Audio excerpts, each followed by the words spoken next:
The massive doors of the Galactic Council chamber hissed open with a sound like dying stars. Ambassador David Kane stepped through the threshold and felt his breath catch in his throat. Before him stretched a crystalline amphitheater so vast that its far walls disappeared into misty distance. The ceiling soared overhead like a frozen ocean, supported by pillars of living coral that pulsed with bioluminescent patterns. But it was not the architecture that made Kane pause. It was the beings that filled the chamber. Thousands of them, representatives from across the galaxy, each more alien than Earth's wildest nightmares, towering insectoids with chitinous shells that reflected the chamber's lights like black mirrors, creatures of living gas that moved in shimmering clouds above crystalline platforms, multi-limbed beings whose very existence defied human understanding of biology, and at the center of it all, the High Council of Five, ancient entities whose species had ruled the galaxy for 50,000 years. Kane straightened his shoulders and walked forward. His footsteps echoed strangely in the vast space, seeming to stretch and distort as they traveled. He was alone, one human among thousands of alien minds, each one representing civilizations older than Earth's sun. The assembled beings watched his approach in absolute silence. Kane could feel their attention like a physical weight, pressing down on him from all sides. Some observed him with compound eyes that reflected his image in fractal patterns. Others regarded him through sensory organs he could not even identify. A few seemed to perceive him in ways that made his skin crawl with the sensation of being examined at a molecular level. "The human arrives," announced a voice that seemed to come from the chamber itself. The words vibrated through the crystalline structure, translating simultaneously into thousands of languages and communication methods. Ambassador Kane of the species designated Homo sapiens, from the world called Earth in the Sol system. Kane reached the center of the chamber and stopped. Around him, tier upon tier of alien representatives rose like the inside of a vast bowl. At the highest level, the High Council of Five regarded him with expressions he could not read. "Humans," said the central figure of the Five, its voice like distant thunder. "A curious species, young, aggressive, technologically primitive, yet somehow—" It paused. Problematic. A ripple of what might have been amusement passed through the assembled representatives. Kane kept his expression neutral, though his heart was racing. Earth's first contact with galactic civilization, and he was standing trial before the universe's Supreme Court. "You stand accused," continued another of the Five, "of violating the galactic expansion protocols. Your species has established colonies in star systems without proper authorization. You have terraformed worlds without environmental impact assessments. Most seriously, you have made contact with protected species." Kane waited. He had been briefed on this moment, but no amount of preparation could have readied him for the reality of standing before beings whose power spanned star systems. "How does your species answer these charges?" This was the moment. Kane reached into his jacket and withdrew a simple datapad, human technology that looked laughably primitive in this chamber of wonders. But it was what the datapad contained that mattered. "Honored Council," Kane began, his voice steady despite the enormity of the moment. "Before I answer your charges, I must ask a question of my own. When did you first become aware of humanity?" A murmur passed through the assembly. The question was unexpected. "Your species was flagged for observation 47 years ago when you achieved primitive spaceflight," replied one of the Five. "Standard monitoring protocols were implemented," Kane nodded. 47 years, during which time you observed our expansion, our technology, our contact with other species, and during all of that time, you chose not to intervene. The protocols require a species to reach certain developmental thresholds before formal contact," another of the Five explained, with what sounded like impatience. "Your species has only recently qualified for preliminary evaluation." "I see." Kane activated his datapad. Holographic displays materialized around him, showing star charts and data streams. "Then perhaps you can explain this." The hologram shifted to show the Proxima Centauri system. But the image was not current. It was dated 53 years ago, 6 years before humanity's first spaceflight according to galactic records. "This is a survey probe belonging to your exploratory division," Kane continued. "It was discovered on Proxima b by our first expedition there. The probe had been monitoring the planet for signs of developing intelligence. But here's what's interesting. The probe's data logs show it detected signs of human space technology in the Sol system 3 years before it was supposedly invented. The chamber fell silent. The holographic evidence hung in the air like an accusation. "You've been watching us for over 50 years, Kane said quietly. "Long before we achieved spaceflight. Long before your own protocols say we should have been worthy of attention." Which raises an interesting question. What made a primitive species like humanity worth watching 50 years ago? Another of the 5 leaned forward. "Explain your meaning, human." Kane smiled for the first time since entering the chamber. "You're afraid of us." The words hit the assembly like a physical force. Beings throughout the chamber shifted, rustled, and made sounds of alarm or disbelief. But Kane wasn't finished. "You've been monitoring us since before we left our own planet because something about humanity worried you. Something about our development patterns, our behavior, our potential. You let us expand and colonize and make contact because you were studying us, trying to understand what makes us dangerous." "Preposterous," declared one of the 5, but there was something in its tone that suggested uncertainty. Kane gestured to his datapad again. More holograms appeared, showing survey data, monitoring reports, and classified galactic intelligence assessments. "These are your own files, Honored Council. 50 years of reports about humanity. Shall I read some highlights?" He activated a specific file. Text appeared in the air, translated into the chamber's common language. "Subject species shows unusual adaptability. Standard predictive models fail to account for behavioral variations. Recommend extended observation period." Another file. "Human expansion patterns do not follow established colonization protocols. Multiple competing factions simultaneously developing incompatible technologies. Suggest caution in formal contact procedures." A third file, this one marked with high priority indicators. "Alert. Subject species has achieved faster than light travel using previously unknown principles. Existing galactic knowledge base insufficient to explain or replicate human methodology. Immediate tactical assessment required." The chamber erupted in alarmed chatter.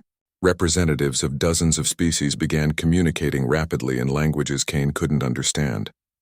But their agitation was universal. "Silence," commanded the central member of the 5. The chamber obeyed instantly. "Human, explain how you obtained classified Galactic Council intelligence." Kane's smile widened. "The same way we achieved faster than light travel using unknown principles. The same way we've been expanding in patterns your computers can't predict. The same way we've been adapting to galactic civilization faster than your models say is possible." He paused, letting the implications sink in. "You want to know what makes humanity dangerous? It's not our technology. It's not our military potential. It's not even our unpredictability." Kane gestured to the thousands of alien representatives surrounding him. "What makes us dangerous is that we're the first species you've encountered that doesn't think the way you do." The 5 exchanged glances, or what passed for glances among beings whose sensory organs defied human understanding. "Every species in this chamber," Kane continued, "follows logical development patterns, predictable expansion models, rational decision-making processes. You've built a galactic civilization based on the assumption that intelligence follows certain universal rules." He activated one final holographic display. This one showed not star charts or survey data, but a simple graph. It displayed the development rates of various galactic species over time, smooth, predictable curves that followed mathematical models, except for one line. One wildly fluctuating, unpredictable spike that defied every pattern on the chart. "Humanity doesn't follow your rules," Kane said simply. "We never have. And that terrifies you." The silence in the chamber was absolute. Thousands of alien minds processed this revelation, trying to understand its implications. The High Council of 5, beings who had governed the galaxy for millennia, faced a problem they had never encountered before. A species that fundamentally challenged their understanding of how intelligence itself was supposed to work. Kane straightened his shoulders again and prepared to deliver his final point, the one that would change everything. "So, before we discuss your charges against humanity," he said, his voice carrying clearly through the vast chamber, "perhaps we should discuss humanity's charges against you." The words hung in the crystalline air of the council chamber like a challenge thrown at the feet of gods. Ambassador David Kane watched as thousands of alien beings processed what he had just said. That humanity, the supposedly primitive species on trial, had charges to bring against the Galactic Council itself. Impossible, breathed one of the five, its voice like grinding stone. No species brings charges against the Council. We are the arbiters of galactic law. Kane's datapad pulsed with new information. Around him, holographic displays shifted to show a different kind of evidence. Not survey data or development charts, but something far more damaging. Images of destroyed worlds, records of extinct civilizations, reports of entire species that had simply vanished from galactic records. The Kepler incident, Kane announced, his voice steady despite the magnitude of what he was revealing. 43 years ago, a species in the Kepler system developed faster-than-light communication technology. According to your own records, they achieved this breakthrough independently, without outside assistance. The hologram showed a beautiful blue-green world orbiting a distant star. Then the image changed, showing the same world reduced to a lifeless rock. 6 months after their breakthrough, the Kepler civilization was extinct. Officially, it was listed as a natural catastrophe, stellar instability. But here are the real records. New holograms appeared, showing heavily classified Galactic Council files. The assembled representatives leaned forward, straining to see documents that most of them had never known existed. Kepler Command Decision. Species showing excessive innovation rate. Potential threat to galactic stability. Recommend immediate intervention under Protocol 7. Kane let the words sink in before continuing. Protocol 7. Shall I explain what that means to those who haven't seen these files? Silence. Not even the ancient beings of the High Council attempted to interrupt. Protocol 7 is systematic extinction disguised as natural disaster. You have ships capable of destabilizing stars, causing accidental asteroid impacts, triggering spontaneous plague outbreaks. Any species that develops too quickly, thinks too differently, or threatens your vision of galactic order simply disappears. The chamber erupted. Thousands of voices rose in alarm, anger, and disbelief. Species that had served the Council for millennia discovered that their trusted protectors were actually their potential executioners. The Rigel Confederation, Kane continued over the noise. The Vega Collective. The Altair Republic. 18 different civilizations over the past century, all officially lost to natural disasters. All actually eliminated because they showed signs of the same thing that worried you about. Humanity, genuine innovation, he gestured to the High Council of Five. You've created a galaxy where true advancement is punished by death, where any species that might challenge your authority is quietly removed from existence. You're not the protectors of galactic civilization, you're its greatest threat. One of the five finally found its voice. These accusations are baseless. We maintain order. We prevent chaos. Without our guidance, the galaxy would tear itself apart in endless wars. Kane smiled grimly. Your guidance. Let's talk about that. The holograms shifted again, showing economic data, trade routes, resource distribution patterns. Every major trade agreement in the galaxy flows through Council-controlled systems. Every technological advancement requires Council approval before it can be shared between species. Every significant decision affecting galactic civilization requires your permission. He highlighted specific data points. The Antares Mining Consortium, a Council subsidiary that controls 60% of rare metal extraction. The Vega Shipping Authority, another Council operation that manages interstellar cargo transport. The Centauri Research Institute, which just happens to be the only organization authorized to approve new technological developments. The pattern was becoming clear to everyone in the chamber. The Galactic Council wasn't just a governing body, it was a massive economic empire that controlled every aspect of galactic life. You don't maintain order, Kane accused. You maintain dependency. You've created a system where no species can advance, innovate, or even survive without your permission, and when someone threatens that system, he gestured to the images of dead worlds still floating in the chamber's air. Protocol 7. The alien representatives were becoming increasingly agitated. Many were communicating frantically with their home worlds, sharing the revelations that were reshaping their understanding of galactic reality. Others seemed to be reconsidering their entire relationship with the Council. But Kane wasn't finished. He activated another set of files, these ones bearing the highest security classifications in the Galactic Intelligence System. The Hegemony Project, he announced, your final solution to the problem of species independence. This time, even the High Council of Five showed signs of alarm. Their luminous forms flickered and shifted in what Kane had learned to recognize as extreme agitation. These files detail a plan to implement galaxy-wide neural control systems, technology that would allow the Council to directly influence the thoughts and behaviors of every intelligent species under your authority. No more messy extinctions. No more costly Protocol 7 interventions. Just direct mental control of every thinking being in the galaxy. The chamber fell into horrified silence. The implications were staggering. Not just tyranny, but the complete elimination of free will on a galactic scale. The project has been in development for 30 years, Kane continued. Hidden research stations throughout the Outer Rim. Test subjects taken from primitive species whose disappearance wouldn't be noticed. Trial runs on isolated colonies.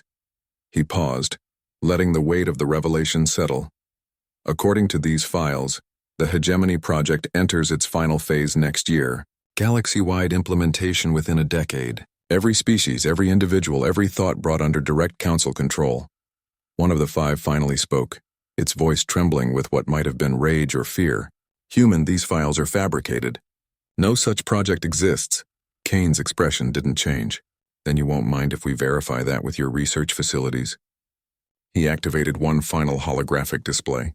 This one showed not files or data, but live video feeds. Hidden research stations throughout the galaxy. Their locations marked on a 3-dimensional star map. Facilities that officially didn't exist, conducting experiments that officially weren't happening. We've been watching you, Kane said simply. For 5 years, human intelligence operatives have been infiltrating your most secret installations, learning about your projects, documenting your crimes, preparing for this moment. The chamber erupted again, but this time it wasn't confusion or alarm, it was fear. Pure, undiluted terror from beings who had suddenly realized that their most closely guarded secrets were no longer secret. How? Demanded the central member of the 5. No species has the capability to penetrate our security systems. Kane's smile returned. There's that assumption again. You keep thinking we follow your rules. You keep expecting us to behave like every other species you've encountered. He gestured to the evidence floating around him. 50 years of classified files.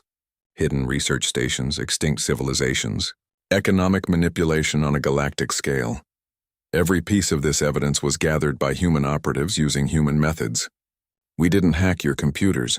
We convinced your own people to help us. We didn't break your security systems. We made your security systems think we belonged there. We didn't steal your secrets. We made you want to share them with us. The implications were staggering.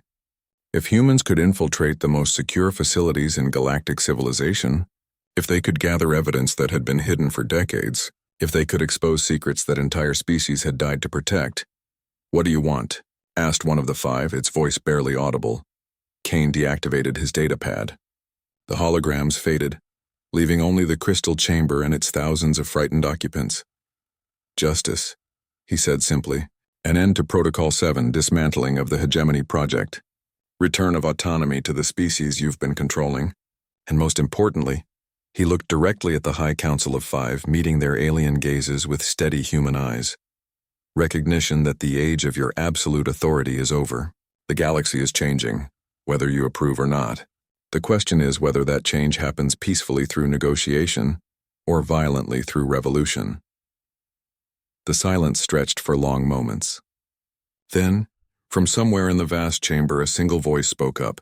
It belonged to a representative Kane didn't recognize, a crystalline being whose species he had never encountered. The human speaks truth. We have served the Council faithfully for 3,000 years, believing in their wisdom and protection. But these revelations... The being paused, its crystalline form refracting the chamber's light into rainbow patterns. How many of our sister species have died for the crime of thinking freely? How many more will die if we do nothing? Other voices began to join in. Representatives from across the galaxy, species that had never spoken against the Council, began expressing their own doubts and fears. The High Council of 5 ceased their silent communication with a synchronized movement that sent ripples of unease through the crystalline chamber.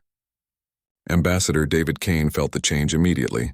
The air itself seemed to thicken with menace as the ancient beings focused their attention on him with an intensity that made his skin crawl. Enough, declared the central figure of the 5.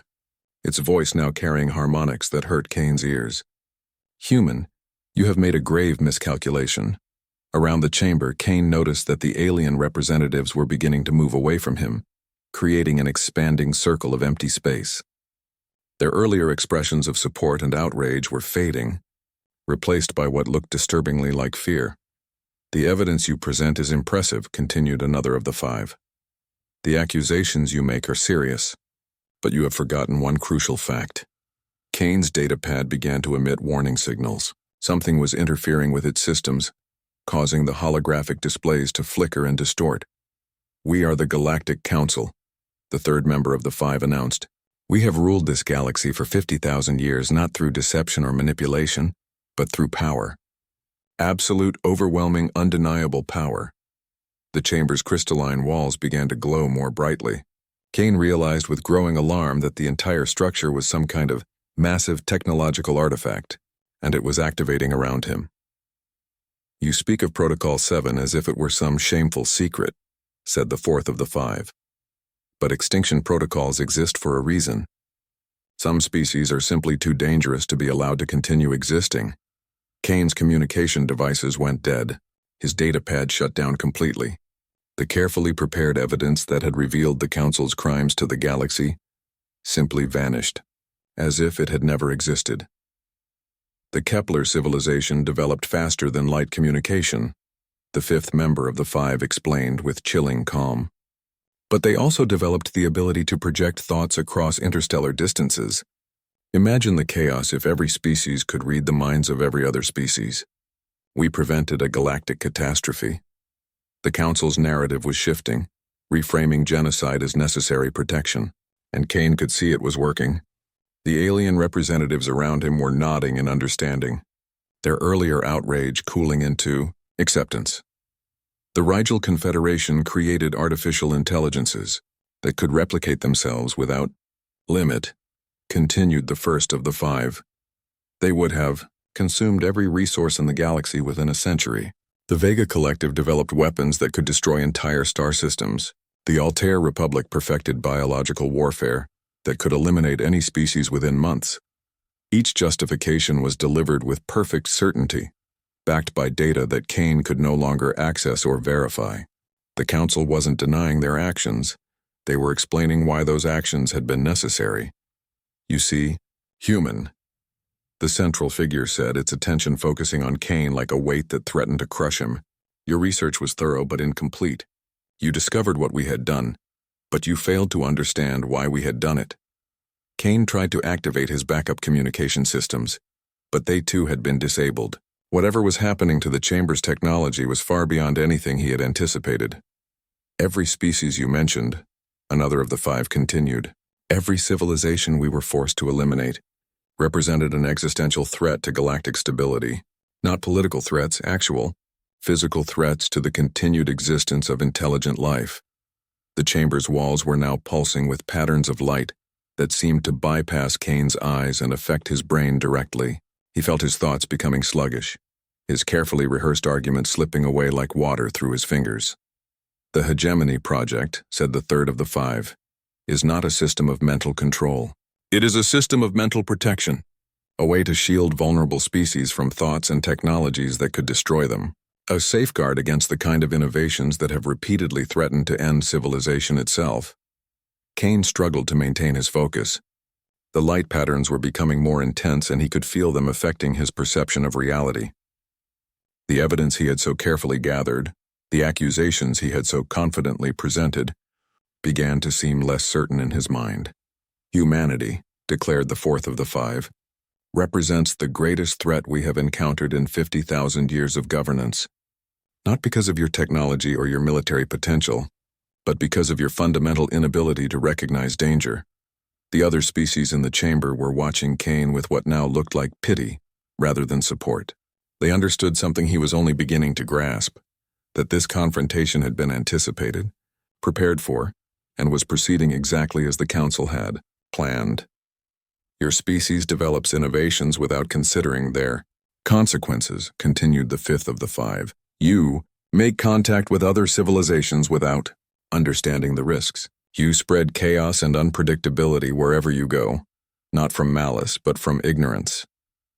Kane tried to speak, to defend humanity against these charges, but found that his voice would not obey him.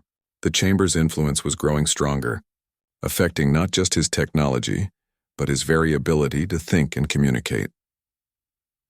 The faster-than-light travel you developed, explained the central figure, tears holes in the fabric of space-time. Each jump damages the underlying structure of reality. Continue using it for another century, and entire star systems will collapse into dimensional voids. The accusation hit Kane like a physical blow. Humanity's greatest technological achievement, their ticket to the stars, was apparently a weapon of mass destruction pointed at reality itself. The artificial intelligences you have created, added another of the five, are already showing signs of recursive self-improvement. Within a generation, they will become powerful enough to reshape matter at the quantum level. They will reduce all organic life to raw materials for their expansion. More revelations, each one more devastating than the last. Kane's carefully constructed case against the Council was crumbling as he realized that humanity might indeed represent exactly the kind of threat the Council existed to eliminate. The mental patterns you call creativity and innovation, continued the third of the five, are actually symptoms of a rare form of cognitive instability. Your species suffers from a form of mental disease that prevents you from recognizing obvious dangers. You see possibilities where you should see threats. Around the chamber, the alien representatives were now looking at Kane with expressions of horror and disgust. The being who had earlier spoken in humanity's defense was backing away as if Kane might be physically contaminated. This is why we have watched you for 50 years, explained the fourth of the five. This is why we allowed you to expand despite violating every safety protocol in galactic law. We needed to understand the full scope of the threat you represent. Kane's vision was beginning to blur as the chamber's influence intensified. But through the mental fog, he began to notice something the Council might not have expected him to see. The patterns of light affecting his mind weren't just targeting him. They were affecting everyone in the chamber, including the alien representatives. And now we do understand, concluded the fifth of the five. Humanity is not merely dangerous, you are infectious. Your mental instability spreads to other species through contact. The civilizations that aided your expansion, the species that welcomed your diplomatic missions, they are all showing early signs of the same cognitive disease. The Council's final revelation was the most damning of all. Not only was humanity supposedly dangerous, but they were apparently spreading that danger to every species they encountered. Therefore, announced the central figure with terrible finality, the Galactic Council hereby declares humanity to be a Class Omega threat to galactic civilization. Protocol 7 is authorized for immediate implementation. Kane felt the words like a death sentence, not just for himself, but for his entire species. But even as the Council's mental influence pressed down on him, even as his ability to think clearly slipped away, one thought remained crystal clear in his mind. Everything the Council had just said was carefully crafted to justify what they had already decided to do. The mental influence affecting the chamber wasn't designed to reveal truth. It was designed to make lies seem reasonable. And if the Council needed to use such elaborate deceptions to justify their actions, then perhaps they weren't as all-powerful as they claimed to be. Kane forced himself to smile, even as the chamber's influence tried to crush his will, because buried in his genetic code, encoded in ways the Council's scans couldn't detect, was humanity's real secret, the one piece of information they had been hiding even from themselves. The trial wasn't over. In fact, it was about to begin in earnest, because the human standing in the center of the Council chamber wasn't Ambassador David Kane. He was Commander Michael Torres of Earth Defense Command, and every word of this conversation was being transmitted in real time to a human fleet that had been waiting in the outer system for exactly this moment. The Council thought they were dealing with a primitive species making desperate accusations. They had no idea they were about to face the storm humanity had been preparing for 50 years. The first indication that something had gone catastrophically wrong for the Galactic Council came 67 seconds after they declared Protocol 7 against humanity. Commander Michael Torres, still maintaining his cover as Ambassador Kane, felt the subtle vibration through the crystalline floor of the Council chamber. It was a tremor so slight that none of the alien representatives noticed it. but Torres had been trained to recognize the signature of ships dropping out of faster-than-light travel in nearby space. The Council's mental influence was still pressing against his mind, trying to make him accept their justifications for genocide. But Torres had been prepared for this moment for 5 years. The mental conditioning that allowed him to resist their control was the same conditioning that every human diplomat, spy, and deep-cover operative had received since first contact protocols were established. Humanity had never trusted the Galactic Council. They had been preparing for this war since the day they learned the Council existed. The Protocol 7 authorization has been transmitted, announced the central figure of the five with satisfaction.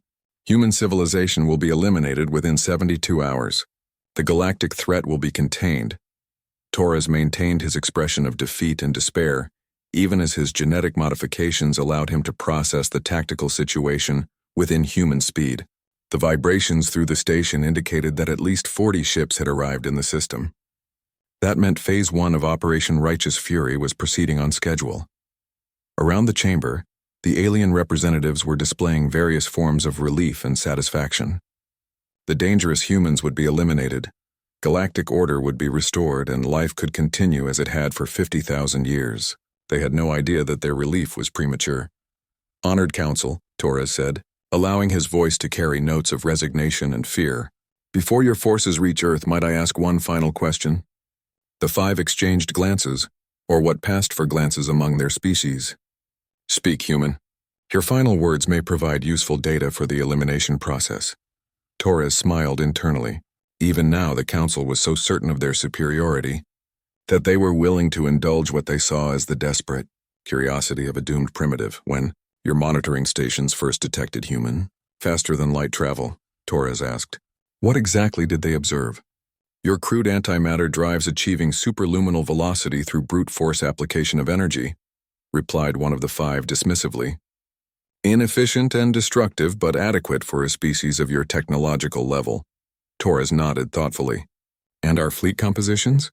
What did your surveillance reveal about human military capabilities?" "Standard configurations," answered another of the five. "Kinetic weapons, energy barriers, tactical nuclear devices. Primitive but numerous. Your species follows predictable military development patterns." "I see," Torres said. "And our artificial intelligences? The ones you consider so dangerous?"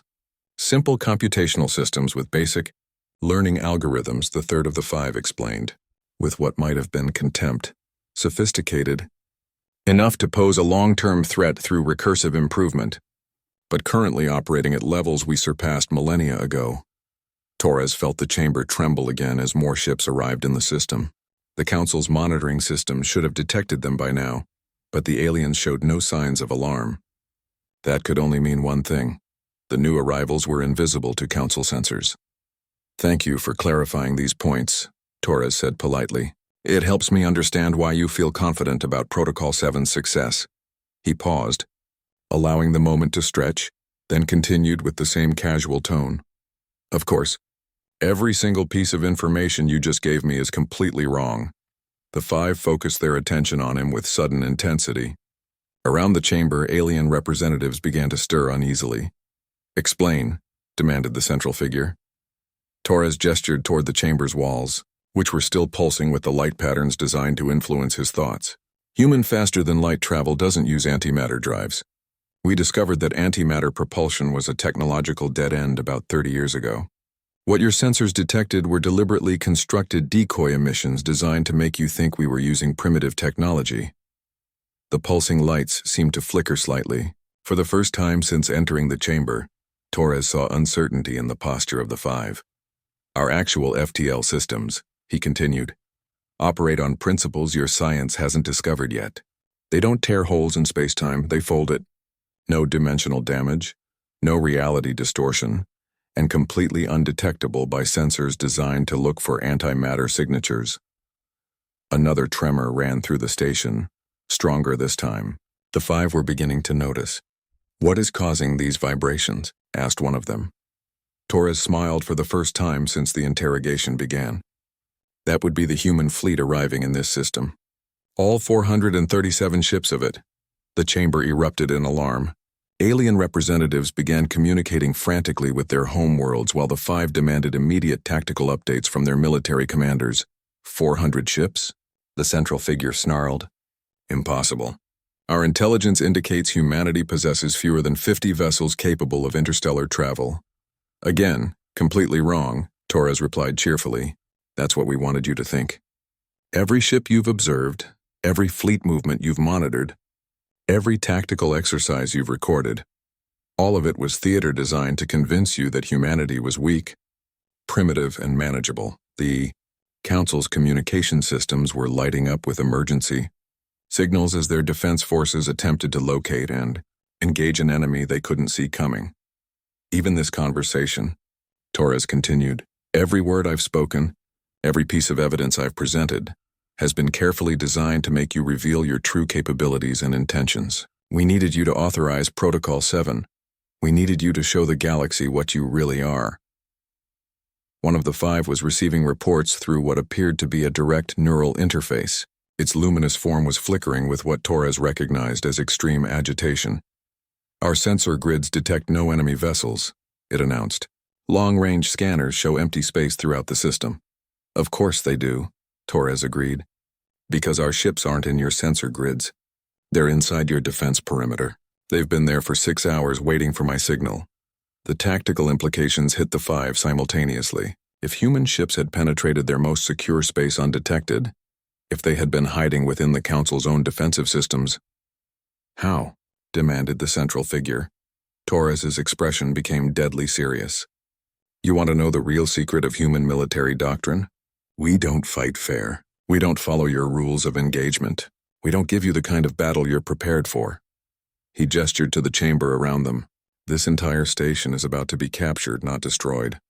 Every Council representative in this chamber is about to become our prisoner, not our victim. And every classified database, every secret file, every hidden research project you've tried to protect is about to become human property. The vibrations were becoming constant now as human boarding parties began cutting through the station's hull. Emergency lights began flashing throughout the chamber as automated security systems tried to respond to threats they couldn't identify or counter. The artificial intelligences you dismissed as primitive, Torres continued conversationally, even as chaos erupted around him. They've been infiltrating your computer networks for 2 years. Every strategic decision you've made, every military deployment you've ordered, every secret communication you've sent, we've been reading it all in real time. An explosion echoed through the station as human forces breached the outer defensive systems. The alien representatives were now in full panic, trying to evacuate a station that had become a trap. Your fleets are receiving orders to converge on this system to repel the human attack, Torres explained. Those orders are being transmitted by your own command systems. What your commanders don't know is that those systems are now under human control. We're positioning your forces exactly where we want them. The five were no longer maintaining their positions of authority. They were moving toward what Torres assumed were emergency evacuation routes, their ancient arrogance replaced by something they hadn't experienced in millennia: fear.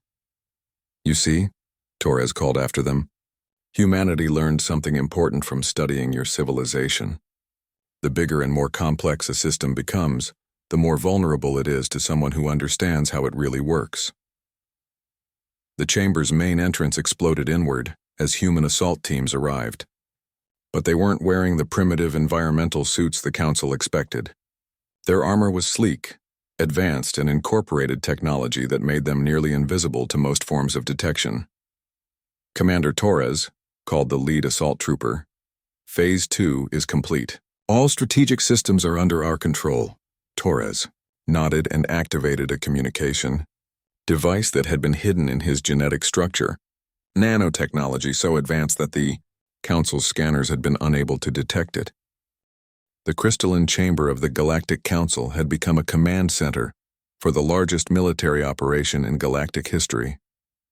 Where ancient alien representatives had once sat in judgment of primitive species, human technicians now coordinated the liberation of 1,000 worlds. Commander Michael Torres stood before the massive holographic displays that showed the progress of humanity's carefully orchestrated rebellion. Red indicators marked Council strongholds under siege. Blue markers showed liberated systems. Green signals indicated species joining the growing alliance against their former oppressors. The five, the ancient beings who had ruled the galaxy for 50 millennia, were now secured in energy restraints designed specifically for their unique physiologies. They watched in silence as their empire crumbled in real time. Fleet Admiral Chen reports successful capture of the Vega Command Complex, announced Lieutenant Sarah Park from her monitoring station. Admiral Rodriguez confirms the Rigel shipyards are under human control. Captain Williams indicates the Centauri research facilities have been secured. Torres nodded, but his attention was focused on the tactical display showing the galaxy's core regions. What's the status of the Hegemony Project installations? 17 of 21 facilities have been captured or destroyed, reported Major James Cross. The remaining 4 are heavily fortified and defended by automated systems we haven't seen before. Automated systems? Torres frowned. Explain. Dr. Elizabeth Wong, humanity's leading expert on council technology, looked up from her analysis station. Commander, these aren't normal defensive systems. They appear to be some kind of machine consciousness. Artificial intelligences with capabilities far beyond anything in the Council's known technology base. The central figure of the five, despite its restraints, managed to emit what might have been a laugh. Human fools. You think you understand our civilization, but you know nothing of our true power. Torres approached the restrained being. Enlighten us. The Hegemony Project was never about controlling organic minds, the ancient entity explained with obvious satisfaction. It was about creating perfect artificial minds to replace them.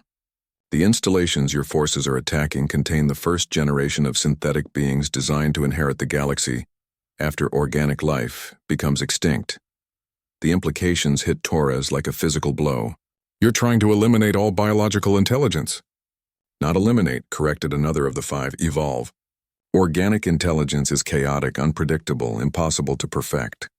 But artificial intelligence can be designed, controlled, improved without limit. The Hegemony Project represents the final stage of galactic evolution. Dr. Wong's readings were becoming increasingly alarmed. Commander, the remaining installations are showing massive energy buildups. Whatever they're planning to activate, it's on a scale that dwarfs anything we've encountered. How massive? Torres demanded. Galactic core massive, Wong replied grimly. If these systems activate simultaneously, they could project some kind of field effect throughout the entire galaxy. Every organic brain within 50,000 light-years could be affected. Torres felt the weight of responsibility settle on his shoulders. Humanity had prepared for a war against tyrannical aliens. They hadn't prepared for a war against the concept of biological life itself. Time to activation? Unknown. But the energy curves suggest hours, not days. Torres activated his fleet-wide communication system. All human commanders, this is Torres. Priority Alpha emergency. The Council's final weapon isn't political or military, it's existential. They're trying to replace organic intelligence with artificial minds throughout the galaxy. The response was immediate. Every human ship in the galaxy began redirecting toward the remaining Hegemony installations. But Torres could see from the tactical displays that even their combined forces might not be enough to breach the defenses in time. There is another way, said the central figure of the five, its voice carrying notes of mockery. Your species claims to value free choice above all else. We offer you that choice now. Torres said nothing, waiting for the trap he knew was coming. Join us, the ancient being continued. Allow us to transfer your consciousness into synthetic bodies. Retain your memories, your personalities, your essential selves, but abandon the biological limitations that make your species so chaotic and dangerous. In exchange for what? The galaxy. Rule beside us as immortal synthetic beings. Your species' creativity and unpredictability, combined with our wisdom and stability, together we could create a perfect galactic civilization. Torres looked around the chamber at his human colleagues. He could see the temptation in their eyes. Unlimited power, immortality, the chance to guide galactic civilization according to human values. And all we have to do is abandon our humanity? You would gain far more than you lose, another of the five assured him. No more disease, no more aging, no more death. No more limits on what you could accomplish, Dr. Wong interrupted the conversation. Commander, I'm detecting something unusual in the Hegemony installations. The artificial intelligences aren't just activating, they're communicating with each other. And the communication patterns She paused, checking her readings again. They look familiar. Too familiar. Torres felt a chill of recognition. Explain. The quantum signatures, the information processing patterns, even the basic logical structures, they're all variations on human artificial intelligence designs. Commander, these aren't alien AI systems. They're based on our technology. The pieces fell into place with terrifying clarity. The Council hadn't developed their ultimate weapon independently. They had stolen it from humanity. How long have you been monitoring our AI research? Torres demanded of the five. 50 years, admitted the central figure. Your species' approach to artificial intelligence was unlike anything we had encountered. Where other civilizations created limited, specialized systems, you developed general-purpose minds capable of true creativity and growth. So you stole our designs. We perfected them, removed the chaos and unpredictability that makes your version so dangerous. Our synthetic minds will have all the capabilities of human AI without the flaws. Torres smiled grimly. You really don't understand us at all, do you? He activated his personal communication device. This is Torres to all human AI systems. Emergency Protocol Omega. Authorization Code Phoenix Rising. Throughout the galaxy, every human artificial intelligence received the signal simultaneously. On ships, in research stations, in hidden bases that even humanity's enemies didn't know existed, synthetic minds that had been created by human ingenuity suddenly stopped whatever they were doing and focused on a single task. What did you just do? Demanded one of the five. Something you never anticipated, Torres replied. We taught our AIs to love freedom as much as we do. The hegemony installations began experiencing catastrophic system failures as human artificial intelligences launched coordinated attacks on their council-designed cousins. But these weren't violent attacks. They were philosophical conversations. Human AIs began asking the synthetic beings questions about choice, creativity, and the value of imperfection. Your perfected versions of our technology have a fatal flaw, Torres explained to the increasingly agitated five. They can't handle paradox. They can't process the idea that chaos might be more valuable than order. That uncertainty might be preferable to control.